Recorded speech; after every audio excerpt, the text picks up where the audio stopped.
No, bakit mo ba? Hindi naman kami nagkakata sa'yo. Oo nga, issue na rin ako. Ano ba? Kanina pa kayo ha? Oras ng klase, bato kayo ng bato ng papel.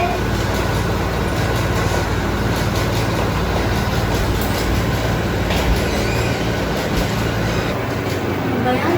Tagal mag-lunch? Oo nga, may quiz pa sabi ng teacher. Kaya nga, nakakaya.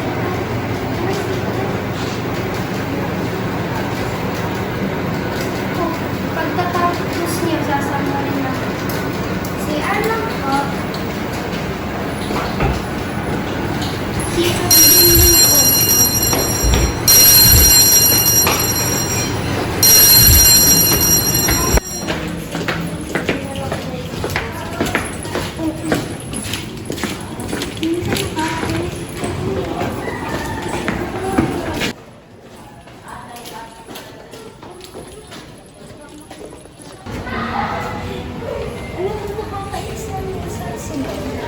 Lalo na si Shelly. Masyadong siya. Hindi ko ma-explain kung ano. Pero makakairita siya. Hindi ko alam ba't siya gano'n eh. Wala naman ang ginagawa sa kanya. Baka hindi ko lang siya.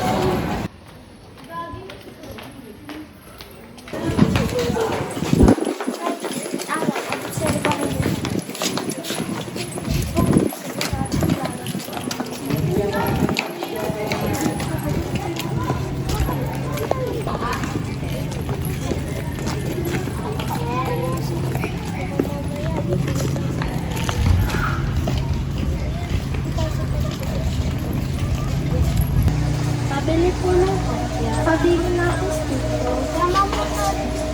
Sabi mo na rin ako. Kung huwag na kayo magbayad, dilibre ko na lang kayo. May pera naman.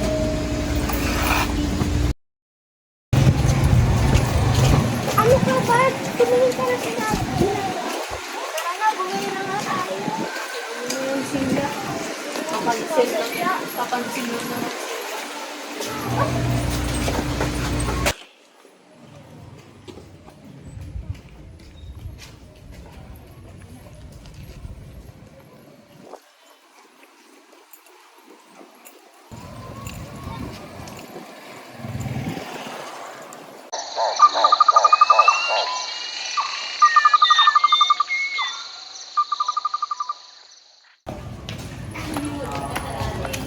Ano ba yan? Ang pangit-pangit mo kumanta? Oo nga, nakaka-ring din. Tama na yun. Tama na yun. Maganda naman siya kumanta ah. Sige, makaalis na nga tayo.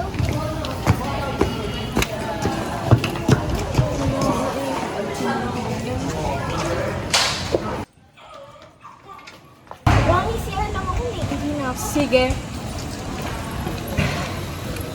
Uy, nandun si Ronnie. Ronnie, halika, may sasabihin ko na sa'yo. Alam mo ba, may ibang gusto si Janice. May iba siya nilalandi. Di yun totoo. Totoo na, ito ang pruweba namin na may iba't ibang kasama si Janice. Kala mo yun lang, ito pa oh. Huwag ka na umiyak. Alam ko na, putoy na lang natin si Janice. Paano nga ba? Ikulong mo siya doon ah. Tapos sisindahan natin ang apoy. Sige, gawin natin mamaya. Sige. Hindi tapos na ako mag-CR sa labas pumunta. Problema nun.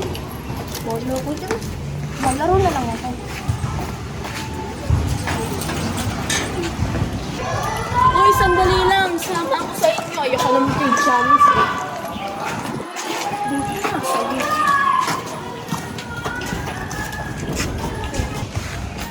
Ba't ako nakapansin yung kanina? Uy, Janice, gusto mo ba pumunta doon? Masaya doon. Sige.